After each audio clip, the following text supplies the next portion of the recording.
ድምፃዊ አንዱዓለም ጎሳ በአባ ገዶች ተባርኮና ተመርቆ ወደ ስራ ሊመለስ ነው ተባለ። አሁን ግን ባህላዊ የገዳ ስርዓት መሰረት አስፈላጊው ጸሎትና ምርቃት ተደርጎለት ወደ ሙያው ተግባሩ እንዲመለስ የገዳ አባቶች ፈቅደውለታል የተባለው። ገዳ አይደለውም ግን በኦሮሞ ስርዓትና ባህል በአባ ገዶች ዘንድ ቀርቤ ጉማ የተባለውን ካሳ ልስጥ የሚለው አንዱዓለም ጎሳ በአባትየውና በቤተሰቡ ካሳው ተቀባይነት የለም ተብሏል። በጎጂው በኩል እየተባለ ያለው አልገደልኩም ግን ጉማ ከፍላለሁ የሚል ስለሆነ እሱም ጉማ አንቀበልም። መቼም የኢንጂነር ሞዴል ቀነኒ የእናቷና የአባቷን ፍትህ አሰጡኝ የሚል ጥያቄ የኢትዮጵያ ሕዝብ የሚዘነጋው አይመስለኝም። እውነቷ እስከሚወጣ ድረስ ከጎኔ እንድትቆሙልኝ የኢትዮጵያ ሕዝብ እንድታግዙኝ እለምናለሁ። ብዙዎችም ገዳይ አይደለውም የሚል አንድ ግለሰብ የደም ካሳ መክፈሉ ተገቢ አይደለም እያሉ ከዚህም ከዛም ድምፃቸውን አሰምተዋል። ሲደበድባት የነበረ ሰው ይታወቅ እንጂ ጉማ ይከፈለን አላሉም እኮ ቤተሰቦቿ። ከ645 ኪሎ ሜትር ዶምቢዶሎ ከተባለ ከተማ አዲስ አበባ ድረስ በመኪና ተደብቆ አዲስ አበባ የገባው ልጅ መነጋገሪያ ሆነ። ከደምቢዶሎ ተነስቶ ወደ አዲስ አበባ ይጓዝ በነበረ አውቶቡስ ስር አንድ የ10 ዓመት ታዳጊ ሌሊቱን ሙሉ የብረት ክፍሎችን ሙጥኝ ብሎ በመያዝ ይህንን ሁሉ ርቀት ተጉዟል። ለኔ ገንዘብ ካልሰጣችሁኝ ሲኖትራክ ይውጣባችሁ እውር ሁኑ እያለ የሚናገር የቲክቶክ ሐሰተኛ ፈጣጣ ነብይ ጉዳይንም ይዘንላችሁ ቀርበናል። ያስተጓግሉ የሚመጡ ሰዎች አይናቸው ድንገት መጥፋት ጀመር። በቃል አሰቡ ጠዋት ሳይነገባቸው ሲኖ በላያቸው ይውጣ።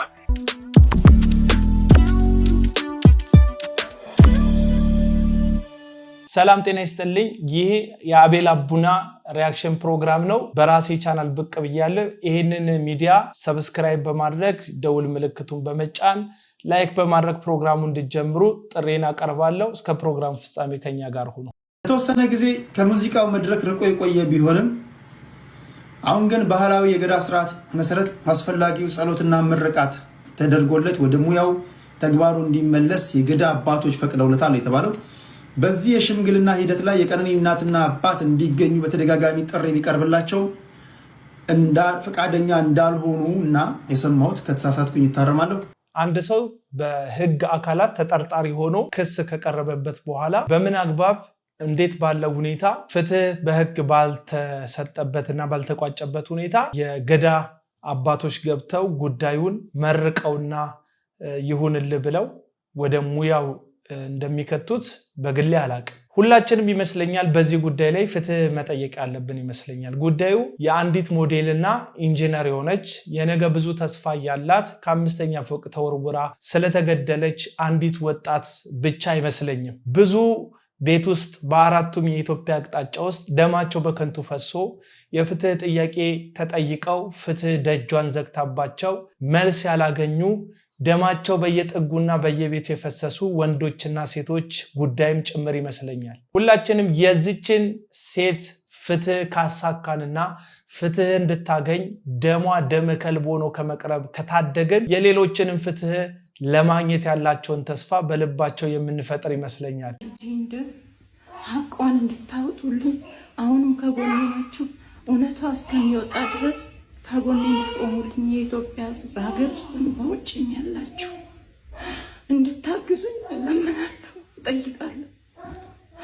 በወላድ አንጀታቸው እኚህ እናት ፍትህ እንድትሰጡኝ እውነቱ እስኪገለጥ ድረስ አብራችሁኝ እንድትቆዩ ጥሪ አቀርባለሁ ያሉት ለየትኛውም አካል ሳይሆን አብሯቸው ድምፃቸው አድርገው ለሚጮውላቸው የኢትዮጵያ ሕዝቦች ነው። አይ ቲንክ እኛ ክርስቲያኖችም በዚህ ጉዳይ ላይ ገብተን በተለይ ወንጌላዊ አማኞች በዚህ ጉዳይ ላይ ገብተን ማንም ሰው ላይ ህግ እስካላረጋገጠ ድረስ እከሌ ገዳይ ነው እከሌ ነው ጥፋተኛ ብለን ባንደመድምም ግን የፍትህ ጥያቄን መጠየቅ እንደ እግዚአብሔር ቃልም እንደ መጽሐፍ ቅዱስም አስፈላጊ ነው ብዬ አምናለሁ። እግዚአብሔር የፍትህ አምላክ ነው፣ የጽድቅ አምላክ ነው። ራሱ እግዚአብሔር ከሚጠራበት አንዱ ነገር ጻድቅ ዳኛ የሚል ስያሜ ነው ያለው። ስለዚህ የኚ እናት ሰቆቃና ጩኸት የራሳችን ሰቆቃ አድርገን የእናትየውን ውለታ ባለመርሳት ፍትህ ልንጠይቅላቸው ይገባል ባይ ነኝ። የቀነኒ አባትም የሚናገሩት አለ፣ እሱን ሰምተን እንመለሳለን። መላው የኦሮሞ ህዝብ መላው ኢትዮጵያ ህዝብ እንድታቁልኝ የምፈልገው እንደ ቀነኒ ቤተሰብ እኛ ከአባገዳዎቹ ጋር ያልተስማማንበት ቦታ የአባገዳን ስርዓት የገዳን ስርዓት አለመቀበል ሳይሆን አለማክበር ሳይሆን የቀነኒ ጉዳት በግልጽ ሊጣራ ይገባል ከሚል አኳያ ነው። ፊቷን እንደዚያ ያደረገው የደረሰባት ጉዳት መጠንና ጥልቀት መታወቅ አለበት።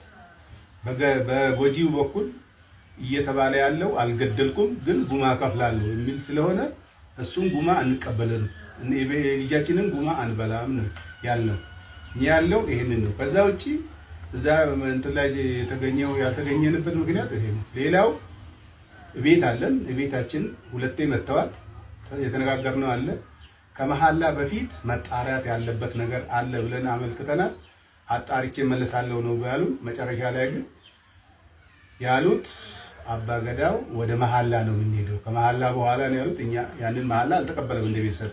ይሄን እንድታውቁ እንፈልጋለን። በመጨረሻ ማለት የሚፈልገው መላው ውጪም ያላችሁ ውስጥም ያላችሁ ለቀነኒ ፍትህ ስትጠብቁ የነበሩ ኢትዮጵያውያን በሙሉ ከልብ የመነጨ ምስጋናችን እናቀርባለን። የቀነኒ አባት እንግዲህ እያሉ ያሉት አልገደልኩም ካለ አካል ገዳይ የሚከፍለውን ካሳ ወይም ጉማ የልጃችንን የደም ዋጋ አንበላም። መጀመሪያ ማን ገዳይ እንደሆነ ደሙ ማን ላይ እንደሆነ ልጃችንን በግፍ የገደላት ማን እንደሆነ ማወቅ አለብን ነው ያሉት። እንግዲህ ብዙ ነገሮች ሰምተናል። በህይወት እያለች እቺ ወጣት ሴት የብዙ ወጣት ባለትዳሮችን ታሪክ የምትገልጽ ይመስለኛል። ድብደባ ባለቤቷ እንደሚያደርስባት፣ በጥይትም ከዚህ በፊት ስቷት እንደሚገኝ፣ ቤታቸው ውስጥም ጥይቷ የገባችበት ቦታ እንደተገኘ፣ ከዚህ በፊትም ባልታወቀ ሰው ተለቋል የተባለ ቪዲዮ የፊቷ ጠቁሮ ከንፈሯ አብጦ የተለያየ ነገር ደርሶባት ቪዲዮ እንዳስቀመጠች ለጓደኞቿም ይንሰቁቋና ብሶቷን እንደላከች ይታወቃል። እና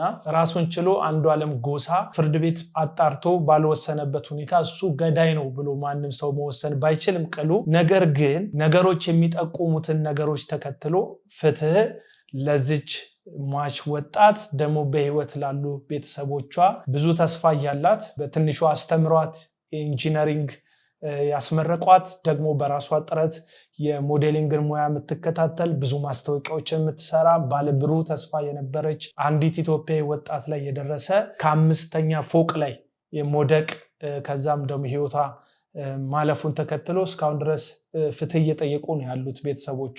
በዚህ መሃል ላይ የገባው የገዳ አባቶች ጉዳይ እንግዲህ በአባትየው የገለጹ እንዳሉት ቃለ መሃል ላይ ፈጽሙ የሚል ነው። እኔ እንደማቀው በአባገዶች መካከል የሚፈጸመው ቃለ መሐላ እጅግ በጣም ከባድ የሆነ ተከሳሽንም ሆነ ከሳሽን በጣም ከባድ ውጥረት ውስጥ የሚከት ቃለ መሐላ ነው የሚካሄደው። እንደ ኦሮሞ ባህል ይሄ ነገር በጣም ብዙ ነገር ሶልቭ ያደረገ ብዙ መፍትሄ የሰጠ ደም ከመቀባባት ከዘር ውርስ ቂምና በደል ሰዎችን ብዙ ነፃ ያደረገ ጥሩ የሚባል ጎን ያሉት ባህል እንደሆነ ቢታወቅም እኛ አባት ግን ያልገደለ ሰው እንዴት የገዳይ ካሳ ይከፍላል? ጥፋተኛ አይደለውም ያለ ሰው እንዴት እንደ ጥፋተኛ ዋጋ ሊከፍለኝ ይችላል? መጀመሪያ ጥፋተኛ ይታወቅልን ነው የሚለው።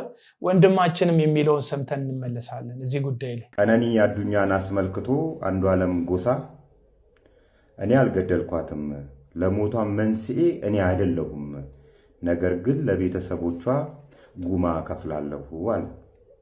ምን ይባላል አሁን? ይሄ ፍትህ ይረጋገጥ፣ የገደላት ሰው ወይ ለሞቷ መንስኤ የሆነ ሰው ይታወቅ፣ ሲደበድባት የነበረ ሰው ይታወቅ እንጂ ጉማ ይከፈለን አላሉም እኮ ቤተሰቦቿ። እውነታው ይውጣ መጀመሪያ ነው። አንተ ካልገደልካት ወይም ደግሞ ለሞቷ መንስኤ ካልሆንክ አንተ ሳትሆን እኛን ለአንተ ጉማ መክፈል ያለብን። ቢኮዝ በድለናህና ባላጠፋው ጥፋት። በትክክል ይሄ ሁላ ሰው አንዱዓለም ጎሳ ባልፈጸመው በደል እየተጠቋቆመበት ከሆነ እንደውም ብዙ ሰው እንደሚጠረጠረው እሱ ነው ገዳይ ተብሎ እየተጠቆመበት እንደሆነ ካልሆነ ህዝቡ ራሱ ለዚህ ወጣት ድምፃዊ ካሳ መክፈል አለበት፣ ባልሰራው ባላደረገው ነገር ከተወነጀለ። ንጹህ ከሆነ ግን ካሳ ልክፈል ማለቱ ጥያቄ ውስጥ የሚጥል ነው የሚሆነው። አንድ ሰው ባልፈጸመው በደል ለምን ካሳ ይከፍላል? ለምን የደም ካሳ ለምን ጉማ ይከፍላል? እና ትክክለኛ ጥያቄ ነው። ጨርሰው ሽምግልናውም ይህን ነው ማረጋገጥ ያለበት።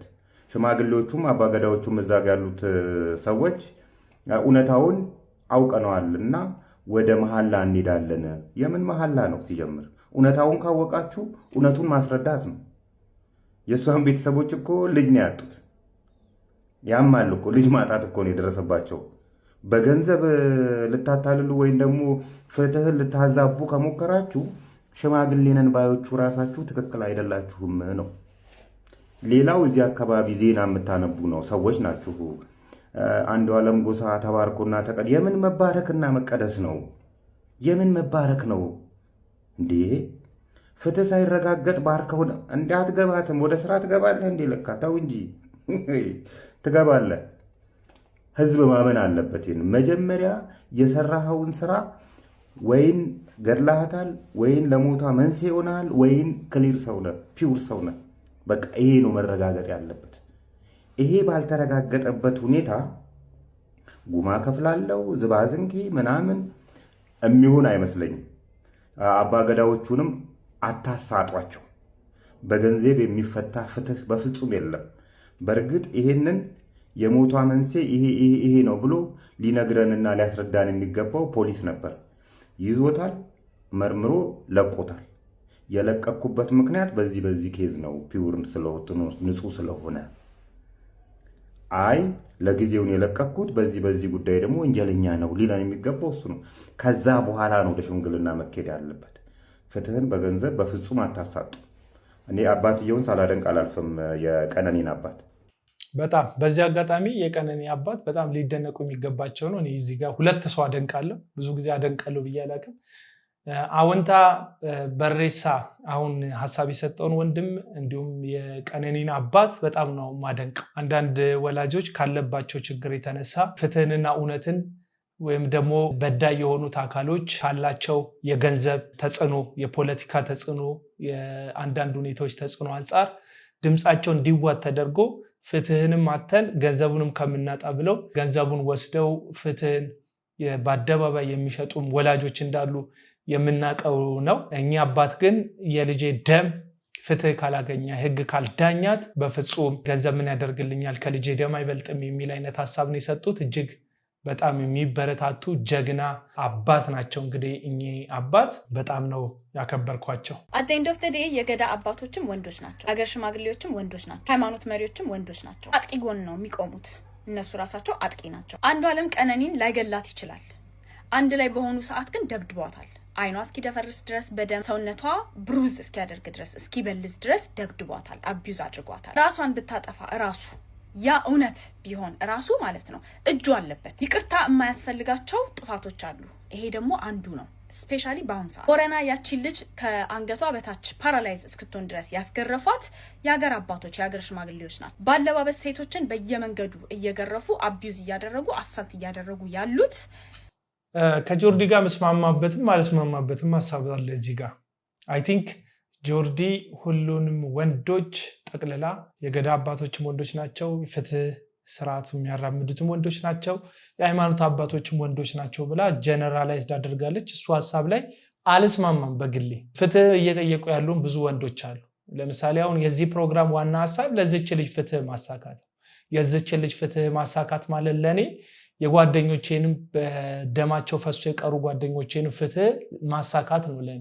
ምክንያቱም ቀነኒ አዱኛ ብቻ ሳትሆን እጅግ በጣም የበዙ ወንዶችም ሴቶችም ማን ገዳያቸው እንደሆነ ሳይታወቅ ከመርማሪዎችም ድክመት ጫንም የሚል ሰው ስለሌለ አንዳንድም ጊዜ ጠያቂ ስላጡ ብቻ ፋይላቸው ተዘግቶ ቁጭ ያሉ በጣም ብዙ ክሶች፣ ብዙ የደም መፍሰሶች በዚህች ምድር ላይ አለ። እነዛ ሁሉ ሰዎች ፍትህ የሚያገኙበት መንገድ ይመስለኛል የዚች የቀነኒ አዱኛ የዚች ወጣት ፍትህ ማግኘት።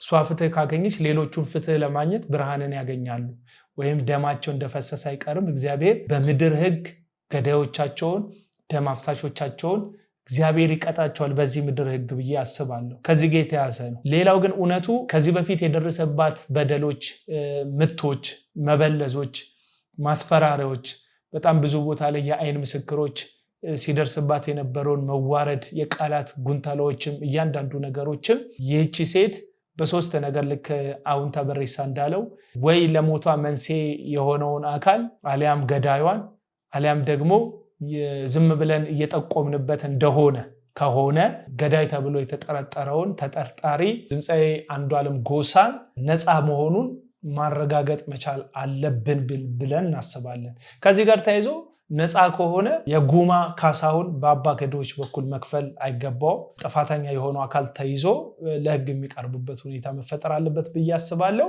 ይሄ ነው እንግዲህ ያለው። በዚህ አጋጣሚ ሁላችንም ኮሜንት ሴክሽን ላይ ፍትህ ለቀነኒ አዱኛና ደማቸው ፈሶ ገዳያቸው ላልተገኘ ሁሉ ብለን እንጽፋለን። በተቻለን ድምጽ ለመሆን እንሞክራለን ለዚህ ችት። ቀጥሎ እንግዲህ የምንሄደው ካልባረካችሁኝ ሲኖትራክ ይሄድባችሁ የሚል አንድ ዱርዬ የቲክቶክ ነብይ ነኝ የሚል ግለሰብ ጋር ነው። ይህንን ቪዲዮ እንመልከተው እስቲ። ዘር የዘሩ ሰዎች ቀጥታ ባይለባለ ስልክ ደውሎ የሚያገኝበትን ኦፖርቹኒቲ አዘጋጃቸዋለሁ።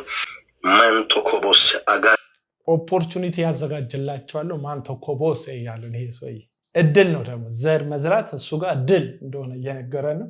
እነስሙ ውስጥ አጋንንት እንዳይደውል እጁን ቆርጬዋለሁ፣ አጋንንት እንዳይደውል እጁን ቆርጬዋለሁ እያለ ነው። እንግዲህ ይህ ሰውዬ አጋንንት እሱ በሱ ጸሎት እጁ የሚቆረጥ እንደሆነ እየነገረን ነው። እሺ አጋስ ሄሎ፣ አቤት 10,000 ገንዘብ አስገብተህ ደውል። ኦኬ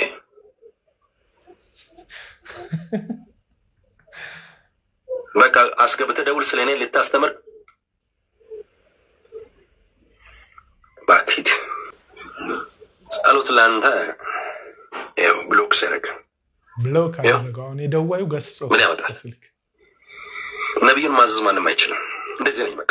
በጣም ነው በእግዚአብሔር ላይ ያለኝ እምነት። በጣም ምን በእግዚአብሔር ላይ ታምናለህ አንተ? ትዕቢተኛ ነህ እንጂ በጣም በእግዚአብሔር ላይ አምናለህ ይላል። ነብይን ማዘዝ አይቻልም ይላል። ዘራ መስልክ ጸሎት ምንም ነገር የለም። አትጠራት። በግልጽ ነው ሳትዘራ አልጸልይልም፣ ገንዘብ ካልሰጠ አልጸልይልም እያለ ዘር ሲባል የምትበሳጭ ከሆነ እኔ ጠይቅ። የድህነት አጋንንት ነው ነገደው ነው። ዘር ሲባል የምትበሳጭ ከሆነ ችስታ መንፈስ የድህነት መንፈስ ነው ያለብህ እያለ ድህነት አጋንንት ነው ነገ ደፍሮ እንዴት ይደውላል? ከኔ ጋር አፍ ልታወራ የእግዚአብሔር የቁጣን እሳት ዛሬ ማታ በመኝታ ክሊክ ቃሉን ነው የምንማረው። እድና ተማራ እዛ ነገ ለምን ትማራለህ? የሉሲፈር መልእክተኞች ናችሁ። ቅባት እጅ መከልክል የበረከት እንቅፋቶች፣ የሪቫይቫል እንቅፋቶች ቃሉ ነው የምንማረው። የሪቫይቫል የበረከት እንቅፋቶች ይላል። ሪቫይቫል በ10,000 ብር ነው እንደሚነሳው ነው። ቆይ ያስተጓግሉ የሚመጡ ሰዎች አይናቸው ድንገት መጥፋት ጀመር። በቃል አሰቡ። ጠዋት ሳይነጋባቸው ሲኖ በላያቸው ይውጣ። ሲኖ በላያቸው ላይ ይውጣ እያለ ጠዋት ሳይነጋባቸው ሲኖ በላያቸው ላይ ይውጣ እያለ እነዚህ የእግዚአብሔር መንፈስ ላያቸው ላይ የለም። እኔ እርግጠኛ ሆኜ ነው የምነግራችሁ። ምክንያቱም የእግዚአብሔር መንፈስ ክርስቶስ ኢየሱስ እንዳስተማረው የሚረግሟችሁን መርቁ፣ ለሚያሳድዷችሁ ጸልዩ፣ የሚጠሏችሁን ጠላቶቻችሁን ውደዱ ነው እንጂ ገንዘብ ያልሰጣችሁን እርገሙ የሚል የእግዚአብሔር ቃል ሐሳብ የለም። ብዙ ሰዓት አልቆይበትም። እነዚህ የቲክቶክ የዩቲዩብ እና የፌስቡክ ነቢያት የአዳራሽ ያላቸው የቴሌቪዥን ነቢያቶች እና ሐዋርያን የሚሉት ነጸብራቆች ናቸው። እነዛ ክላሲክ ነው እንጂ አሰራረቃቸው፣ ውንብድናቸው፣ ማስፈራሪያ መንገዳቸው ክላሲካል ነው። በቃ እንደዚህ በግልጽ የምታዩት አይደለም። ለምሳሌ አንዳንዱ ቸርች የጨው ኮቨነንት የሚባል ነገር አለ። አንዳንዶቻችሁ የምታውቁት ይመስለኛል። ለምዕመኖቻቸው እዛ አካባቢ ላይ የጨው ይሰጣቸዋል። ጨውን ይዙትና ምዕመኖቻቸው ቃል ኪዳን ይገባሉ። ከዛ ራእይ ጋር ከዛ ግለሰብ ጋር የሚቀጥሉ ከሆነ እንደ ምድር ጨው እንዲጣፍጡ፣ እንዲጠቅሙ፣ ጠቃሚ እንዲሆኑ ካልሆነ ደግሞ ሟምተው እንዲጠፉ፣ መንገድ ላይ እንዲቀሩ፣ የያዙት እንዲበተን እንደዚህ አይነት ኪዳን ከሰውየው ጋር ይገባሉ። ከዛ በአንድ አጋጣሚ ትምህርቱ ሳይስማማቸው፣ ነገሩ ሳይስማማቸው ወጥተው የህይወት እንግዲህ አጋጣሚ ጉዳይ ነው። ማትረፍ እንዳለ መክሰር አለ፣ ማግኘት እንዳለ ማጣት አለ፣ መስራት እንዳለ ስራ መክሰር አለ እና በዚህ አጋጣሚ ከዛ ቸርች የወጡ ሰዎች በህይወታቸው ላይ አንዳች ነገር ሲሆኑ ከዚህ ኪዳን ስለወጡ ነው የከሰሩት፣ ከዚህ ኪዳን ስለወጡ ነው ያላተረፉት የሚል ስም ማጥፋት ዘመቻ ይካሄድባቸዋል ማለት ነው። ወይም ስማቸውን ያጠፉታል ማለት ነው። ህይወት እንግዲህ እንደምታስቡት አይደለም። አንዳንድ ጊዜ ማትረፍ እንዳለ መክሰር አለ፣ ማግኘት እንዳለ ማጣት አለ እና ያንን ሁሉ እድል ከዛ ኪዳን ስለመውጣት እንደሆነ ያደርጋሉ። አንዳንዶቹ በጨርቅ ኪዳን ያደርጋሉ፣ አንዳንዶቹ በዘይት፣ ሌሎቹ በአንዳች ነገር የሆነ ቁስ አስይዘው ምዕመኖቻቸውን ቃል ኪዳን ያስገባሉ ማለት። ከዛ ቸርች ቢወጡ መረጃ አሾልከው ቢያስወጡ እግዚአብሔር ድንገተኛ አደጋ እንዲያመጣባቸው ህይወታቸው ሚዝራብል ከንቱ እንዲሆን አይነት ኪዳን ያስገቧቸዋል ማለት። ይህን ሁሉ ነገር እየሰሙ በእንደዚህ አይነት ነገር ተብትበው የሚኖሩ ሰዎች ናቸው እንግዲህ በየኮመንቱ እየመጡ ሐሰተኛ ነቢያትና ሐዋርያትን አትቃወሙ እያሉ የሚዋጉላቸው። 645 ኪሎ ሜትር ከአውቶቡስ ስር ተደብቆ በፍጹም የማይታመን ግን የሆነ እውነተኛ ታሪክ። ከደምቢዶሎ ተነስቶ ወደ አዲስ አበባ ይጓዝ በነበረ አውቶቡስ ስር አንድ የ10 ዓመት ታዳጊ ሌሊቱን ሙሉ የብረት ክፍሎችን ሙጥኝ ብሎ በመያዝ ይህንን ሁሉ ርቀት ተጉዟል። ግን ማንም አላየውም፣ ጉዳትም አልደረሰበትም። ሆለታ ላይ ድምፅ ሰምተው ሲፈትሹ ግን ያዩት ነገር ሁሉንም አስደንግጧል። ታዳጊው በሕይወት አለ። ዛሬ ፖሊስ ለሹፌሮቹ ትልቅ ማስጠንቀቂያም አስተላልፏል። መኪናችሁን ሳትፈትሹ አትንቀሳቀሱ፣ የዚህ ሕፃን መትረፍ ተአምር ካልሆነ ምን ሊሆን ይችላል? አስባችሁታል? 645 ኪሎ ሜትር ከደምቢዶሎ አዲስ አበባ ድረስ ለምንድን እንደመጣ ሲጠየቅ ይሄ ሕፃን የእናቱን ህይወት ለመለወጥ እንደሆነ እድሜው 10 እንደሆነ ነው የሚናገረው።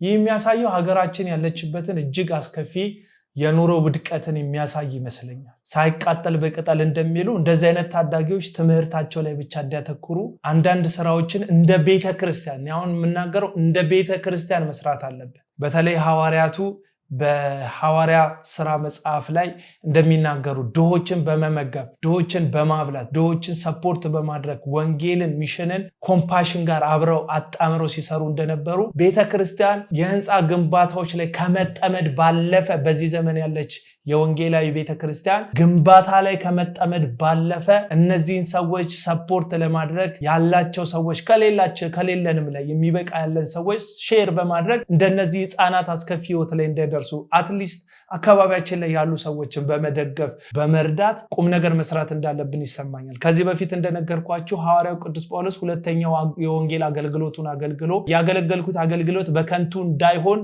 ላስመረምር ያገለገልኩትን አገልግሎት ላሳይ ወደ ሐዋርያቱ ወደ ኢየሩሳሌም ሄድኩኝ ብሎ በገላትያን መጽሐፍ ምዕራፍ 2 ላይ እንደተናገረው ማለት ነው። በሄድኩም ጊዜ ቀኛቸውን ሰጡኝ ካለ በኋላ ሐዋርያው ጳውሎስ ድሆችን የዚህ ዓለም ድሆችን እንዳስብ አስጠነቀቁኝ አደራ ሰጡኝ ሲል ትመለከቱታላችሁ። እኔም ያንን ነገር ለማድረግ ተጋው። ጳውሎስ ከወንጌል አገልግሎቱ ጎን ለጎን የዚህ ዓለም ድሆችን ማሰብ እንዳገልግሎት ያየው ነበርና ወገኖች ይህ ቪዲዮ የሚደርሳችሁ ወንዶች ሴቶች በጣም ሐሰተኛ ነቢያት ላይ ሐዋርያት ላይ ኢንቨስት እያደረጋችሁ ገንዘባችሁን ላትባረኩ ነገር ከምትዘረፉ ሰዎች ሁለትም ሶስትም ድሆችን በማገዝ የኮምፓሽን ስራ በመስራት በቤተክርስቲያን ውስጥም ያላችሁ መሪዎች እንደዚህ አይነት አገልግሎትን በማድረግ ቤተክርስቲያንን ሁለንተናዊ አገልግሎት የምትሰጥ የክርስቶስ ወካይ ወይም አምባሳደር ሙሽሪት እንድታደርጓት በትህትና እንጠይቃችኋለን። እስካሁን ድረስ እንግዲህ እንደሰማችሁት ያዘጋጀነው ፕሮግራም ይህም ይመስላል። በዚህ ቻናል ላይ ማህበራዊ ጉዳዮችን፣ አገራዊ ጉዳዮችን እንዲሁም ደግሞ የቤተክርስቲያንን ወንጌላዊ ጉዳዮችን የምናነሳበት ይሆናል። ይህንን ሚዲያ እንግዲህ የደረሳችሁ በዚህ በአቤል አቡና በሚለው አካውንት ቪዲዮ ከፖስት ኦልሞስት ከዓመት በላይ ያልፈኛል።